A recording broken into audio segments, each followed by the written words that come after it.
Welcome, welcome, welcome. You listen to the Ask Brien radio show on KHTS 1220 and 98.1 FM. Thank you, Mr. Engineer, for the and button. We really appreciate it. If we didn't have the and, the show would be so boring. So we really appreciate the engineer. Now, Mr. Engineer, we have a couple of questions for you. Some people have never, ever listened to the Ask Brien radio show. And first of all, so they don't know how to spell Brien. I've been hearing people say Y-A-N, I-A-N, I-E-N, E-I-N. I don't know. How do you spell Brien? You know, the correct way to say Brien is actually B-R-I-E-N, sir. And what does E stand for? Well, the E stands for a number of things. My personal favorites are empathy, effort, excellence, and then my personal favorite, engineer. And you missed the biggest one. And what was that one? Experts. Experts, there it is. Boom, because you have to be an expert to be on this show. Well, you have to be an expert. Not every expert is on our show, but we have a lot of things. So let me go over a couple of things. Because some people, this is what we call the getting everyone in place here without any further ado, which we'll get into very shortly. So we have this Ask Brien radio show. Ask Brien is part of the Ask Brien network, and that's A-S-K-B-R-I-E. And because the engineer says you have to emphasize the E, and only because he told me to emphasize the E do I emphasize E, AskBrien.com. AskBrien.com is a business network which allows other business owners to ask other business owners questions. So if you were in the food business and you had 5 other people that were also in the food business, they would like to sit there and find out questions about specifically related to the food business. So somebody that has 10 years experience in the food business, not our guest, because our guest is just starting out. I think he's got like 2 weeks, but we'll talk to him later. But the reality is the food business and business community can ask other business owners questions. Then we have another section to the Ask Brien network. And the other section to the Ask Brien network are experts. Experts are based on subject matter. So you can be an expert in marketing, an expert in accounting, an expert in SaaS, an expert in SEO, an expert in engineering, or an expert in any other subject matter. Now, while anyone can join the network and become a business owner and ask questions, etc., you can only become an expert after you are vetted.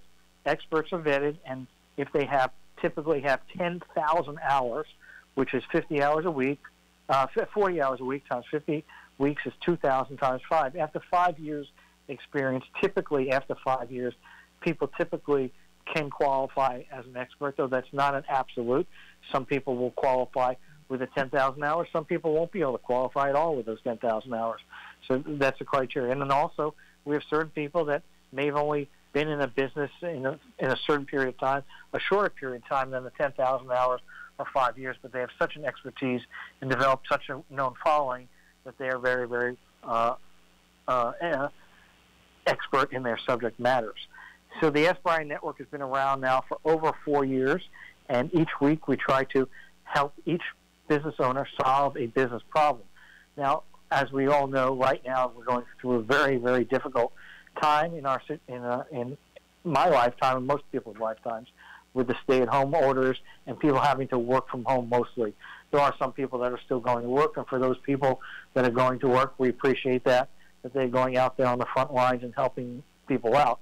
But the reality is that people are dealing with specific issues and specific problems more so nowadays than ever, and the Ask Brien Network is a place where people can go to help solve business problems. Now, we have a guest today, my co-host, Alex Grossman,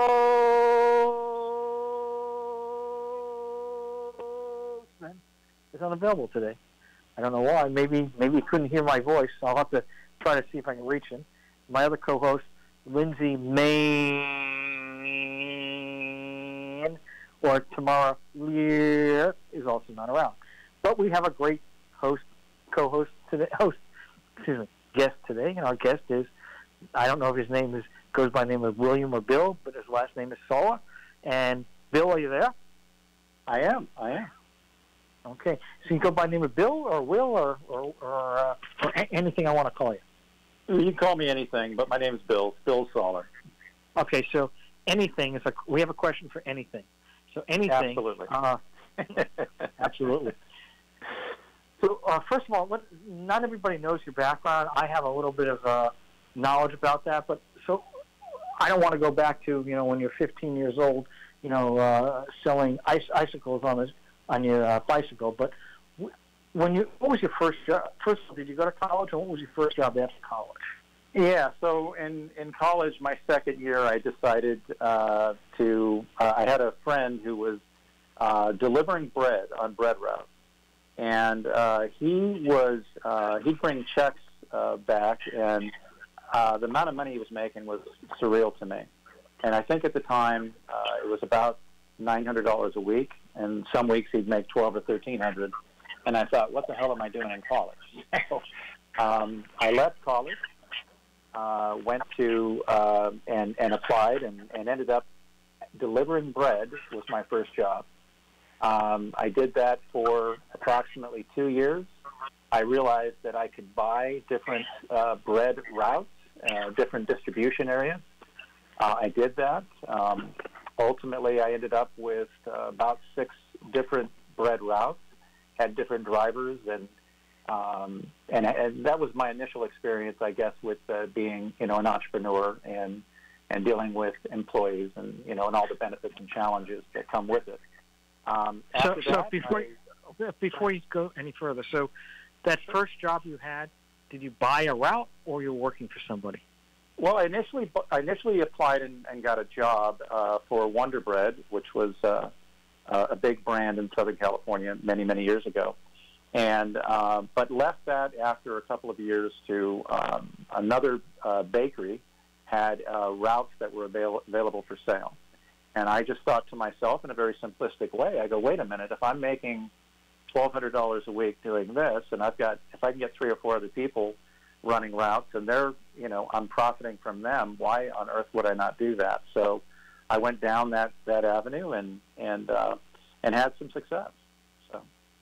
And how were you able to finance those first trucks? Because obviously in the beginning, unless your dad is Mr. Gates, I mean, most people have financial issues. So how were you able to finance them? Did the companies help finance them? Did your parents help you out, friends, or you just saved the money? How did that work? Yeah, absolutely. I didn't have the money. I was a typical college broke kid.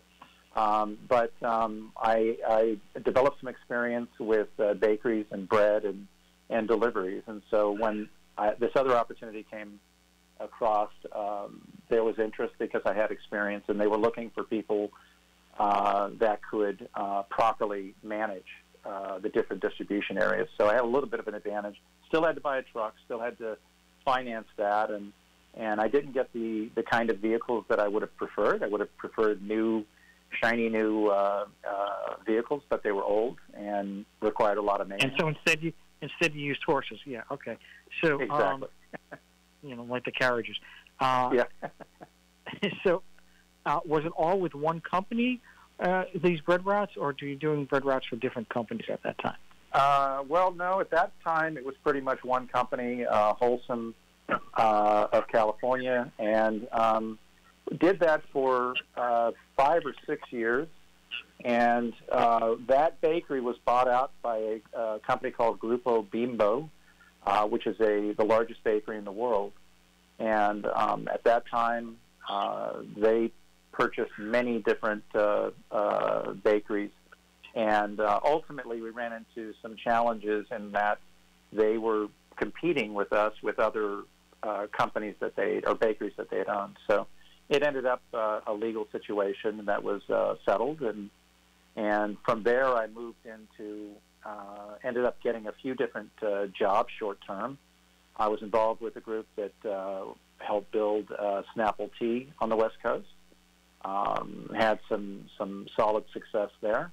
After that, I realized that entrepreneurship was really who I am, and it's in my blood.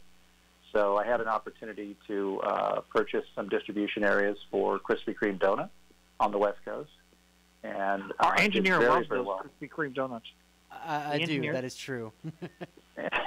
Well, that's yeah. They're still pretty. Well, they're not as popular as they used to be, but at the time that I owned them, it was a craze for that product, and I rode that swell to the top. And not too long after that, maybe a year, that there was a carb craze. If those of us old enough to remember, there was a real negative campaign about carbohydrates and sugars and stuff like that, and our sales just dropped significantly. So that was pretty much the end Were you of involved that. in the franchise? I don't mean to interrupt. Were you involved in the franchising part of Krispy Kreme, or just distribution on the company side, or where were I you owned on? the distribution areas. I did not own the franchise. The franchisees actually sold distribution to me. So I did not operate the stores. That was not an area that I was interested in at the time. And So people you know, don't. Not everybody understands what distribution means. So when you say distribution, you were going to the franchisees, getting the donuts and bringing them to like the mini markets and those type of stores, or who are you distributing the products to? So I would purchase the product from the franchisees, and for a cost. And for anybody that doesn't know, a distributor in the donut industry is really difficult because it's 7 days a week delivery, 7 nights a week delivery, because every morning there needs to be fresh product. And in answer to your question, as far as what brick and mortar we delivered to, is mainly the big box retailers. So it would have been, in Southern California, it would have been, for example, Ralph's or Stater Brothers or Albertsons or Vons, those types of customers. And it was so popular at one point, our drivers would roll in with the donuts, and by the time they reached the shelf, the product was gone. It was literally that popular. So It sounds like toilet paper today. well, exactly. Well, if you have too many, you could use the toilet paper too. But it wasn't too long after that, that business dried up, the retail side of it, and the franchisees decided to close a number of their outlets, and they had to tighten the belt, in other words, and reorganize. And so at that time, I decided that I would get into commodities. An opportunity came. A customer came to me and said, I'm looking for a particular commodity, which I think it was sugar at the time. And so I went down the commodity path, which is an international business. So before you go any further, when we talk about commodities, are you talking about just food commodities, or are we talking about all types of commodities? Because oil and gold and other things are considered commodities. Did you limit yourself to the food side of the commodity market, or was it all? Well, I launched in food because I plugged myself into the need. So it started off with sugar, rice, cooking oil, things like that. It delved into, for example, coal. We've done some coal business internationally.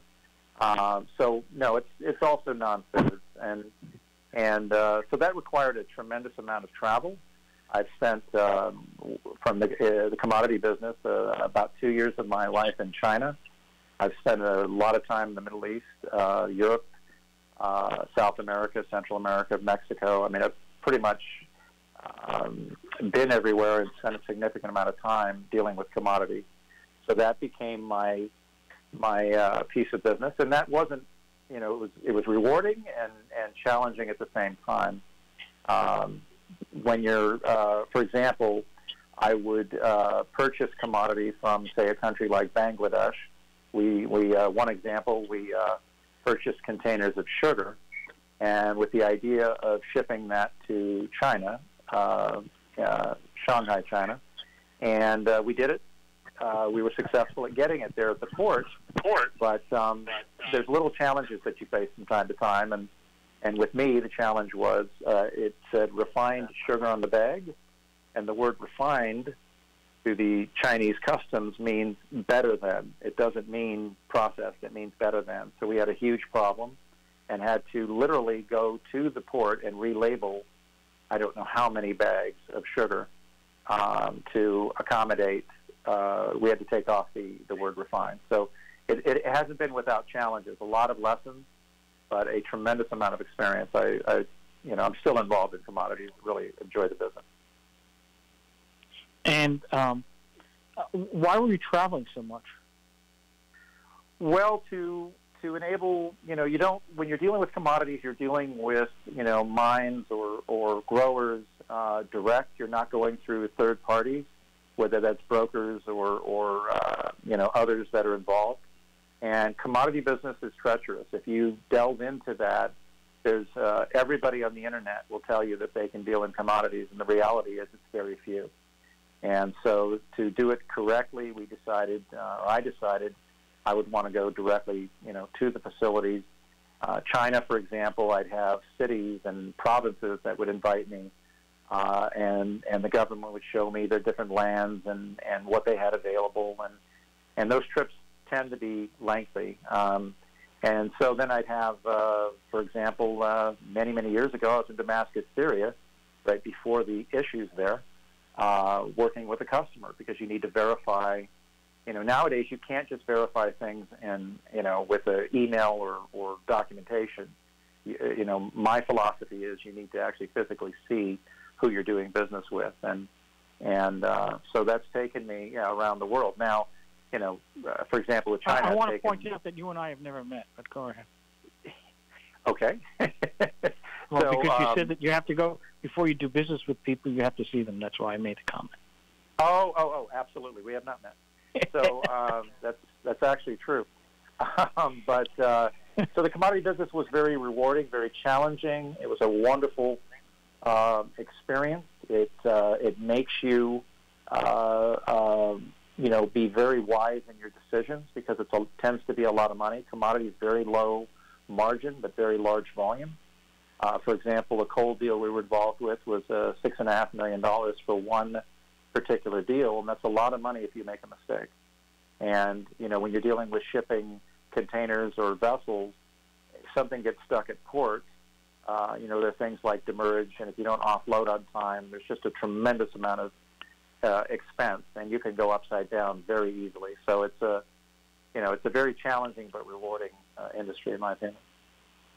Well, and what about returns? I mean, you talk about that, but also somebody buys a product and decides, "Hey, listen, I'm Costco and I buy 10,000 pounds of something and I'm not interested in it." Don't you have to take the returns back? Well, there's a differentiation here. When you're talking commodity, you're talking about things are bought and sold via specification. And there's third-party inspections. For example, SGS is an internationally known inspection service, and they inspect the raw commodity. Now, when you're talking about stores, you're talking about packaged goods, and that's a different discussion, and that's my current company. But as far as commodities themselves, there's specifications, and if they don't meet the specifications when they're delivered, the deal goes away. But if they do meet those specifications, then the deal completes. So commodities actually very cut and dried. And so when you buy a commodity, are you just buying like the sugar and just selling it to a company that needs the sugar to buy it, or are you actually selling it to wholesalers and distributors to actually sell it to the retail, et cetera, and wholesale? Primarily wholesalers, but the answer is both. It really depends on the commodity and the amount that we're importing. Sometimes, in some countries, a lot of people get lost in the thinking that you need to find one customer and ship, 100 containers to somebody, when in reality, in a lot of countries, the best way you can launch a commodity is to bring a small amount, a container or two, into a country and build the market that way. Entrench yourself into the market and sell to distributors and wholesalers. You'll typically make a much greater margin. It's much less risk, and the benefit tends to be, because you become a known brand that way. So when you're strictly importing into a country to a customer, you really don't have any control. You're just selling the product at market price, which is a very, very small margin. So we have about another minute before we're going to have to take a commercial break. But after the commodity business, did you go somewhere else, or you're currently in the commodity business? No. Today? Yeah. So about 5.5 years ago, I launched Albany Farms. Albany Farms is a food company, an importer and distributor, primarily food products to major retail customers throughout the U.S. Been in business, as I said, 5 years. We launched 4 years ago. Our sales were less than $500,000. This year, we're projected to do a little north of $100 million. That's a big difference from a few $100,000 to over $100 million. We're going to be taking a break. We'll be right back with KHTS 1220 and 98.1 FM with my co-host, my guest, Anything, also known as Bill Saller. Olive Terrace Bar and Grill is the hottest new Mediterranean fusion restaurant in Santa Clarita with unique delicacies like seafood right off the boat, mouth-watering prime steaks, artesian sandwiches, delicious pastas, and tasty kebabs. Unwind on their cozy outdoor patio at their weekend champagne brunch, full menu, and weekly specials at oliveterracebarandgrill.com. Check out their full bar and happy hour daily specials in Valencia on Copper Hill and Newhall Ranch Road by LA Fitness. Olive Terrace Bar and Grill, delicious food seasoned with love. Hey y'all, I hope you guys are staying safe and staying at home. My name's Devin. My dad owns the Burger King off the 5 freeway and Lyons Avenue. We are still open from business from 6 to 10 p.m. We have both our drive-thrus up and running finally. That took forever. However, on that note, I hope you guys come and help support the community. But I'm not supposed to let y'all know this, but if y'all use the Burger King app, y'all can get some great deals on there. They have some great coupons and all that. On that note, you guys can also pay through the app if you guys don't want to use cash or use your credit card to run germs around, so you can stay safe for that. Also, on that note, we do have Grubhub and Postmates coming up soon. We have Uber Eats as of right now. You guys can use that anytime you guys feel like it. If you guys do not want to stay in your car, we do have our dining room open where you guys can go in and do takeout and then eat in your cars in the parking lot. We do have to make sure that y'all stay 6 feet apart. There are markings on the floor. But I do have a little story for y'all. I remember the Santa Clarita fires years ago. My dad got a call from Jerry from the radio station asking us if we could help and feed the firefighters. My dad told everyone, let's go. So all the kids, and including my mom, we all went down to the business, opened it. We were closed that day. And then we had to call up a couple of friends to help us make about roughly 200 to 300 burgers. And we delivered it to the firefighters to make sure that they were taken care of, because that's what we're all about, is helping our community. But not only that, my dad's also all about helping his employees. He did order some extra toilet paper for them to take home because he knows that it's hard to find toilet paper around here. He just wanted to make sure that the community and his employees were all taken care of. Please stay safe. I hope you guys get through this crisis right now. We're here to help. We're here to support y'all. Enjoy the rest of your day. Bye, y'all. P.S. I forgot to mention that right now, I don't know the exact time limit, but for right now, we are doing a special deal on the app, or you can mention to the employees that anything that you buy, including, for example, if you buy a Whopper combo, you will get 2 free kids meals without the toys, so we can take care of your little ones if you are sort of struggling there. We just want to make sure that everyone's taken care for, even your kids and even you. So don't forget to mention that, or go on to the Burger King app. There are a bunch of great deals on there that'll help you out. If you have a business problem, if someone doesn't honor their agreement and you need an aggressive attorney with over 27 years experience, the Law Office of Peter Bronstein has helped partners resolve disputes, franchisees resolve disputes, and other business owners who have a challenge. Let the Law Office of Peter Bronstein take your stress away. Visit lacorporateattorney.com. Don't wait too long and lose your rights. Solve your business challenge problem today. Visit lacorporateattorney.com. Chiquita Canyon Landfill takes the waste from our homes and local businesses and puts it to good use. With cutting-edge clean energy technology, Chiquita Canyon powers 10,000 homes each year by harnessing the methane gas from the landfill. So, the next time you wheel your trash can to the curb, feel good that your waste is on its way to making green energy at Chiquita Canyon. Chiquita Canyon Landfill, our partner in sustainable living. Hometown, your hometown station.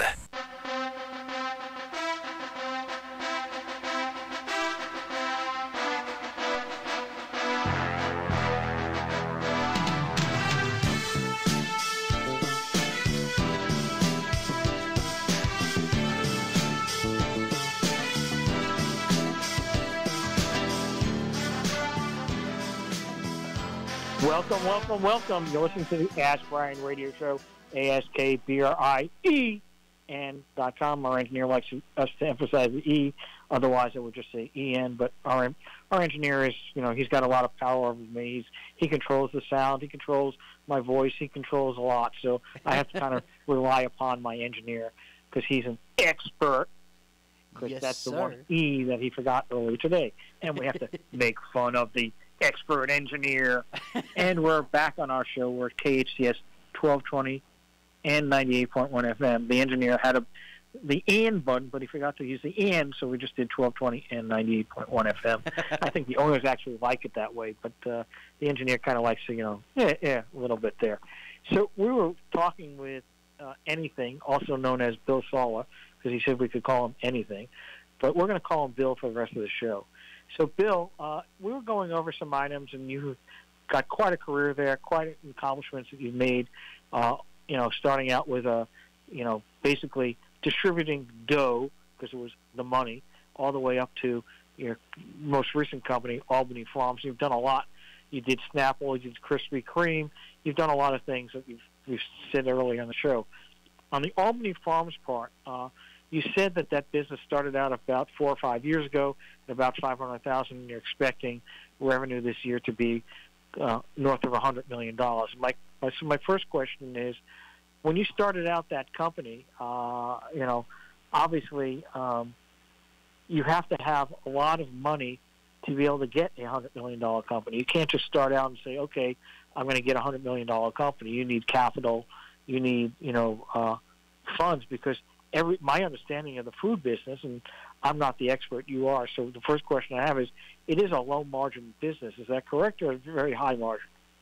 Well, it depends. I mean, our mission statement and philosophy is that we provide better quality products to consumers at an affordable price. So, our margins aren't perhaps what they would be for others, but we're more based on volume than we are on margin. That's just our customer base is built that way as well. So, in answer to your question regarding money, of course it's needed. I think one advantage we had is that we have a lot of experience, both domestically and internationally, a lot of relationships, a lot of knowledge, and I think that's helped us a bit.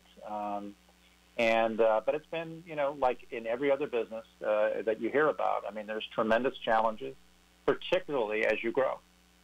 When you grow, you need capital to do that. And if you're growing quickly, as we've done, it provides significant hurdles. It's great to have the confidence with customers that they place in you for tremendous volume. But if you can't perform, you're not in business long. So that's one of the more difficult parts of the business. So Albany Farms, I don't want to specify who you're selling your products to, but I mean, you come up with this concept. I guess you have a business plan, and you have to figure out a way that you're going to start selling to people. Maybe you've had previous contacts and you can get going. But I mean, it takes a lot. I mean, was it just you, or did you have a team?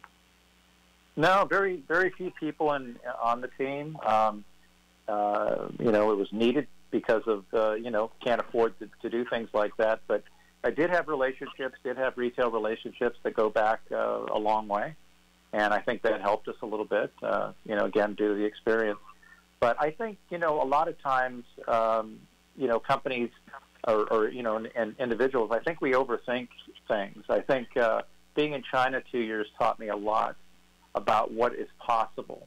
A lot of the production that's done there, and people would be shocked if they don't already know how much product we have in the U.S. that comes from China. But it was shocking to me just how the Chinese were able to do production in facilities that might be 500 square feet or 1,000 square feet, where here our mindset is typically, well, it needs to be 5, 10, 50,000 square foot facility, new equipment, this, that, and the other, an entire huge team. Really rarely does that happen, I don't think ever, in China.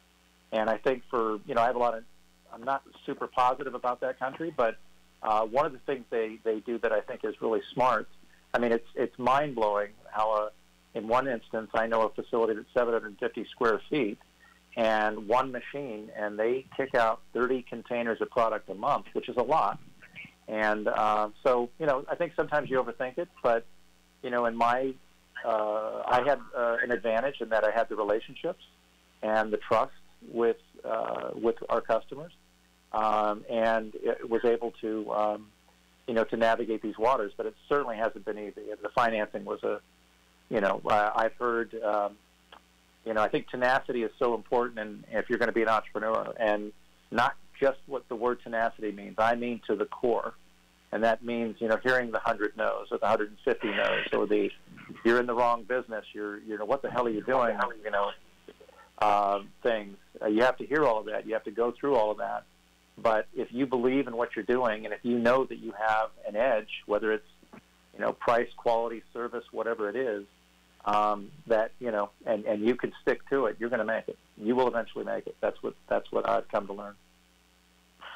So it seems obviously, and the products that you were dealing with, there's quite a bit of logistics involved. I mean, you're getting a product made in China, and then you need to get it all the way to the USA, and then you need to distribute it throughout the USA. That's a lot of logistics involved, getting from point A to the final destination. And when you've got 500 other things you're working on, it makes it even more complicated.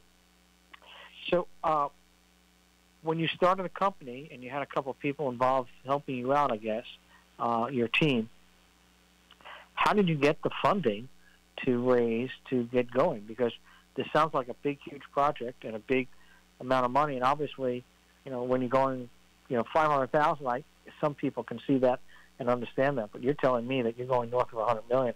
I don't see anyone being able to do that without having equity markets or banks or VCs or angel investors or somebody helping you. How did you do that? So yeah, great question. So initially, when I launched, I had a group of small friends and family investors, and then I had my own, savings, and so that's how I launched. Very small quantities, and had some success, but with growth. And there's been, I'm not going to sugarcoat it. There's been some distinct challenges, not the least of which is, what was it, a year and a half ago or whatever, where the Trump administration, there was a shutdown of the ports. So, all the containers that you would have at port during that period of time, you can't move. So, that was a huge disadvantage for us. And then about a year ago, Trump announced a 25% tariff on certain products, which included products that I was importing. We import from elsewhere, not just China, but it had a major impact. And so that's been some significant hurdles to deal with, and that's been it's been quite the challenge. But we've seen through that. We do import, as I said, from elsewhere, but in answer to your earlier point, we do have. There's a lot of legwork that goes into importing a product, no matter where it comes from, because when you're dealing with a finished packaged good, you're dealing with the commodity, you're dealing with pricing that fluctuates daily, you're dealing with each country might have their own inherent challenges.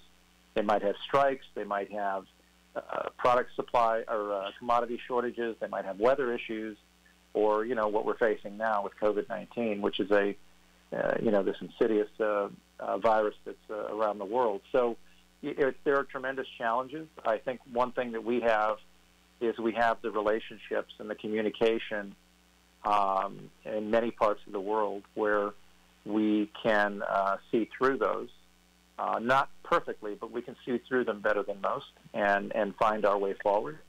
But, years ago or a year and a half ago, we realized that we were going to grow significantly, and we needed capital was our big issue.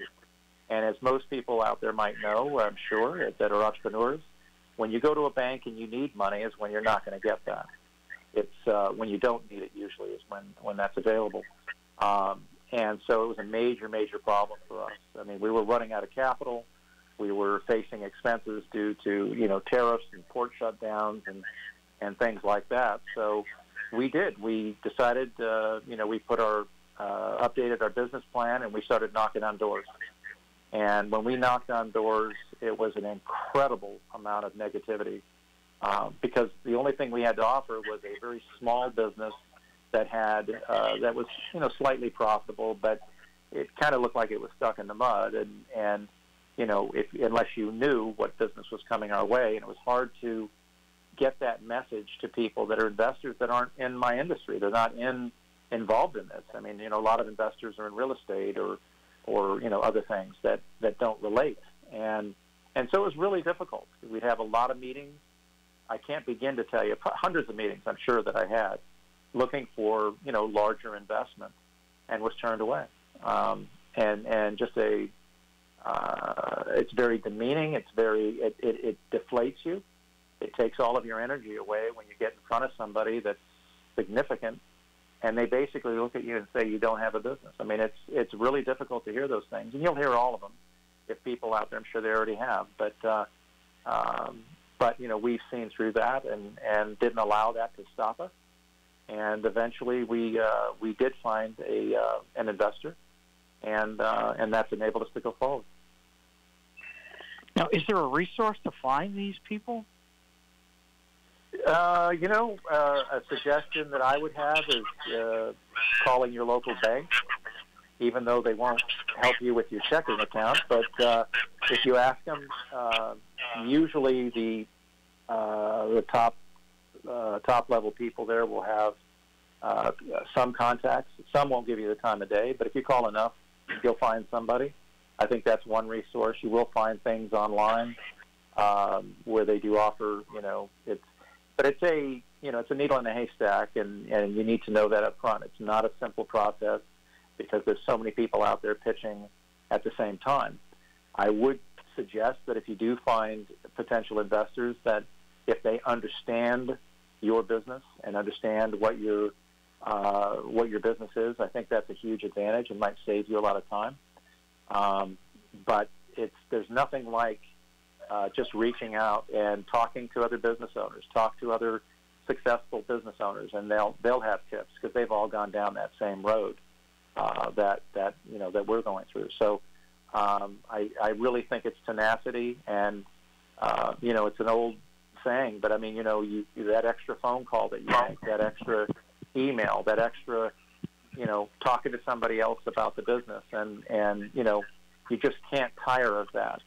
And the more energy you put in, the more likely you are to find some success. Other than banks, is there what other sources would you use?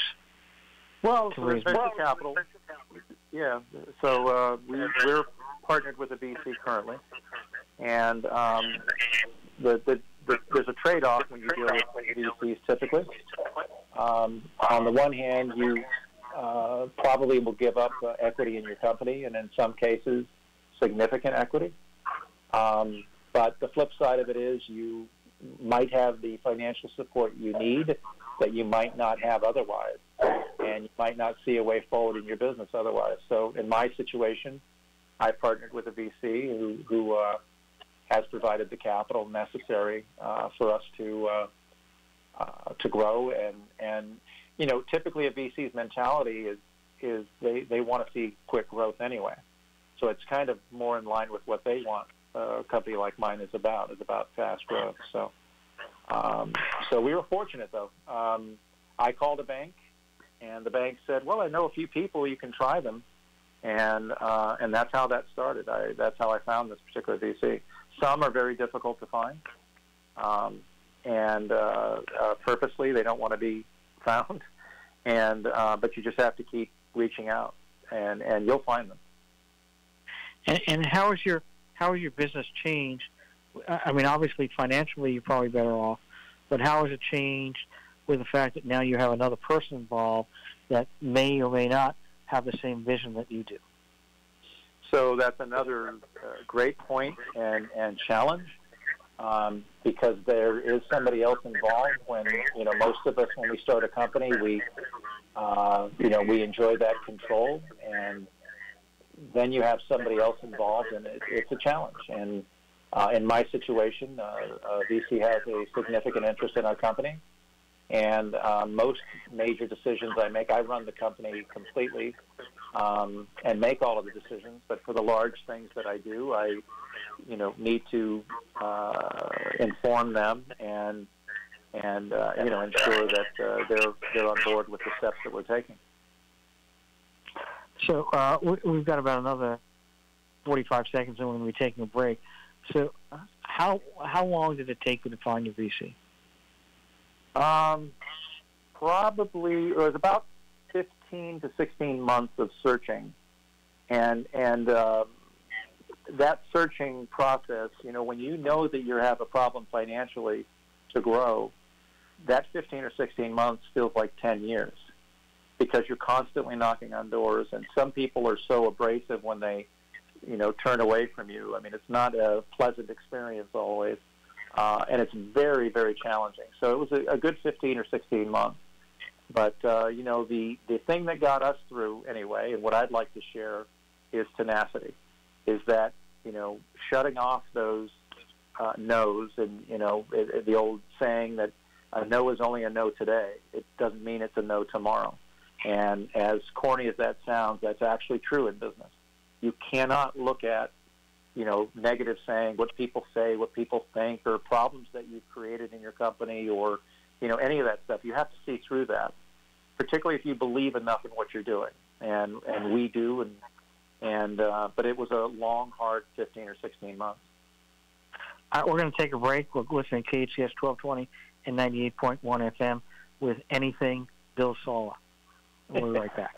Lots of people can build websites, but there's one Santa Clarita company that specializes in designing websites for your business. Small Dog Creative. The Small Dog Creative team is made up of local designers who are hands-on. Their talented team of experts build premium websites and redefine branding. Small Dog Creative doesn't just build websites. They'll upgrade your business's online presence and turn your business into a powerful online brand. Small Dog Creative, Santa Clarita's most innovative web and design company. SmallDogCreative.com. Dutton Plumbing, it's Eric. Son, it's Mother. Mom, where have you been? I left 3 voicemail messages. We're supposed to be working on the Dutton Plumbing recruitment campaign. Who answers their phone anymore? I text like everybody else, son. You text? Yes. Ernesto, my exotic dance class teacher, taught me how to text, among other things. Wait, what? Exotic dance class? Mom? Anyway, we need more plumbers and techs to apply for work. Thanks to our $73 drain clearing, we just keep growing. We offer great pay, ongoing training, health insurance, 401k, even a batting cage for fun. We got to get the word out. Well, why don't you let people apply for work by text? Make it fast and easy, son. Just like that college girl you used to date. Mom? Plumbers and techs. Now it's easy to apply for work at Dutton Plumbing. Just text the word MOM to 25000. You'll be asked some questions, and in less than 2 minutes, you'll be done. Again, text MOM to 25,000. DuttonPlumbing.com. If you have a business problem, if someone doesn't honor their agreement and you need an aggressive attorney with over 27 years experience, the Law Office of Peter Bronstein has helped partners resolve disputes, franchisees resolve disputes, and other business owners who have a challenge. Let the Law Office of Peter Bronstein take your stress away. Visit lacorporateattorney.com. Don't wait too long and lose your rights. Solve your business challenge problem today. Visit lacorporateattorney.com. It's like no other station I've ever listened to. It's great. Your hometown station.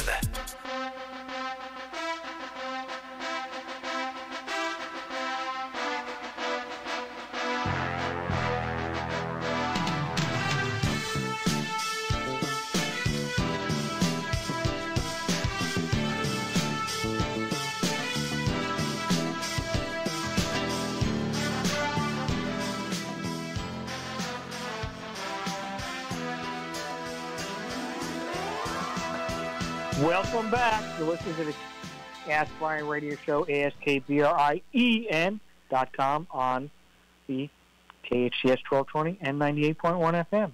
I guess the engineer keeps forgetting that end button, but it's supposed to be 98.1 and 1220. There we go. But we're back here with Mr. Anything, Bill Saller of Albany Farms, and many other business experiences in his past.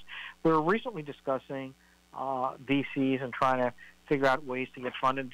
It was very interesting that he told us that it took 16 months before he was able, and this is somebody who had product, had a business, had a background, had a team, and was looking around. It took him close to 1 year and 3 or 4 months before he was able to find someone. My question is, once you were able to find somebody, do they just say, and once you get a deal in place, does that mean you're done, or do they say, well, okay, I'm interested, I want to do it, and they have to go through a due diligence process?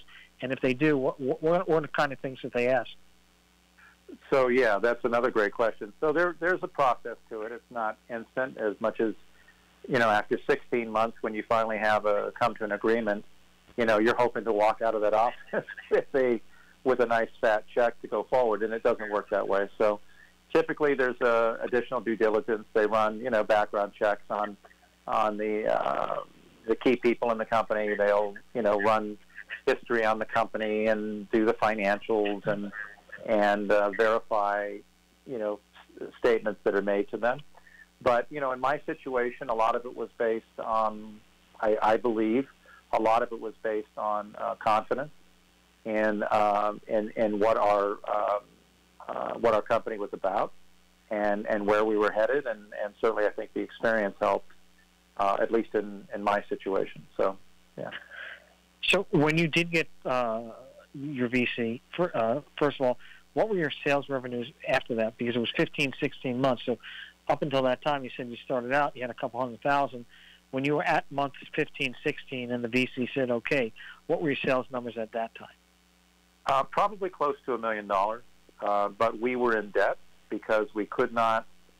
We were growing without capital. So when you, as most entrepreneurs will know, when you're growing and you don't have capital, everything is more expensive. So then you reach a point where you're paying for things up front, or credit lines or credit agreements with suppliers are reduced, or a whole myriad of things, or you're paying factors, or you're paying people to get payments in quicker. There's just a myriad of things that happen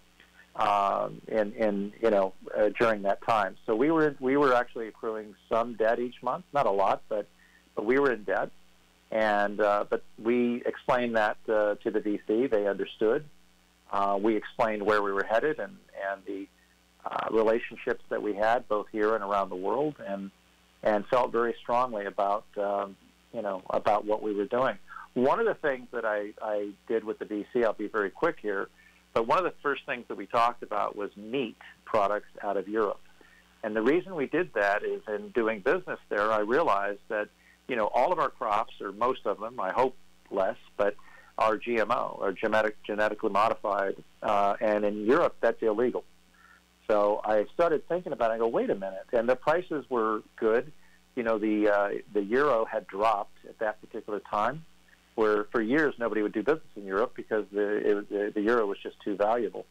But that was dropping, so the timing was right. And I said, wait a minute, if I can bring in a non-GMO product, essentially organic for all intents and purposes, and offer that at an everyday price, I mean, don't I have a huge advantage? And I'm offering something that that consumers will appreciate. And that's really where we started at Albany Farms. And how did you come up with the name Albany? So, I had friends and other people say that you have to go to these websites where they suggest names and you pay a fee and all those things. And I looked at probably 1,000 names, and all I did was get confused. So what I decided to do is I went to the online, and I looked for the major U.S. cities that had the most a similar name, the same names in each state. And I think Albany, if I'm not mistaken, is in 17 different states.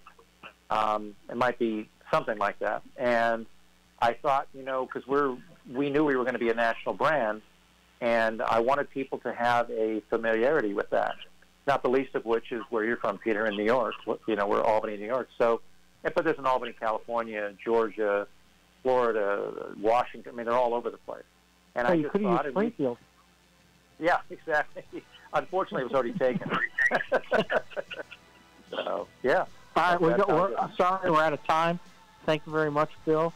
You're listening to Thank you, KHTS 1220 and 98.1 FM with Bill Saller, CEO of Albany Farms. Thank you very much. See you next week.